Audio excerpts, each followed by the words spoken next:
Welcome to Tech Bytes and News, your daily roundup of articles featured in Hacker News. Today, we're diving into a fascinating account of a dining experience. Dinner at a North Korean restaurant in Shanghai. The author describes it as a journey into a world shrouded in secrecy, a unique cultural encounter. Intriguing, right? Absolutely. The article immediately highlights the contrast between North Korea's secretive image and the existence of these state-owned restaurants across multiple countries. It's a surprising juxtaposition, isn't it? 130 restaurants in 12 countries? Exactly.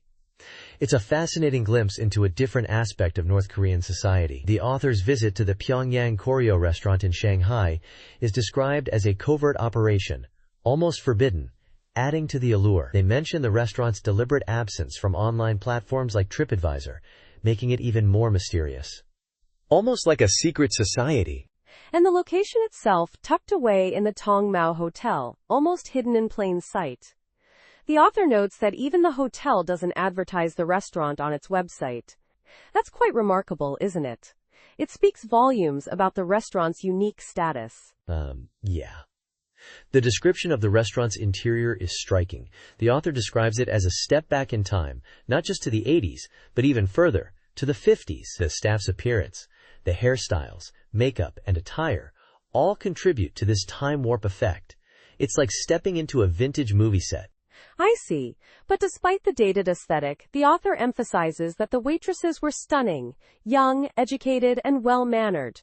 They highlight the contrast between the retro setting and the modern skills of the staff.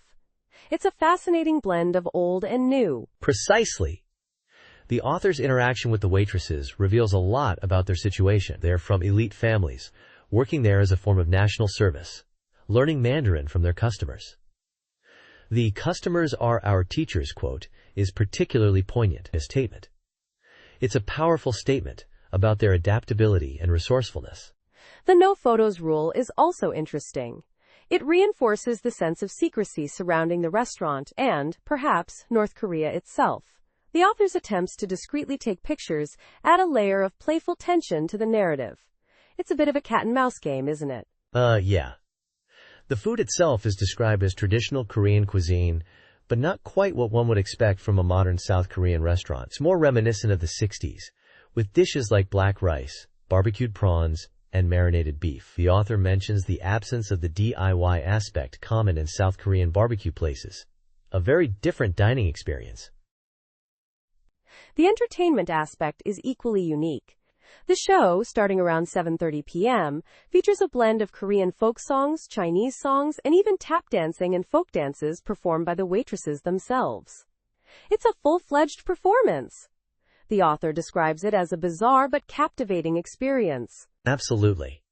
The description of the rock chick guitarist and the overall performance is quite surreal. The use of props like flower bouquets and the audience participation adds to the unusual atmosphere.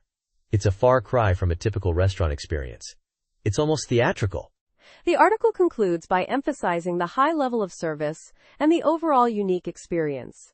The author suggests that it's a rare opportunity to get a glimpse into North Korean culture, albeit a carefully curated one. It's a fascinating blend of cultural exchange and economic strategy, isn't it? Indeed. It's a compelling narrative that blends personal experience, cultural observation, and geopolitical context. It leaves the listener with a sense of wonder and a desire to learn more about this hidden world. Thanks for joining us on Tech Bytes and News. Have a great day. Bye-bye.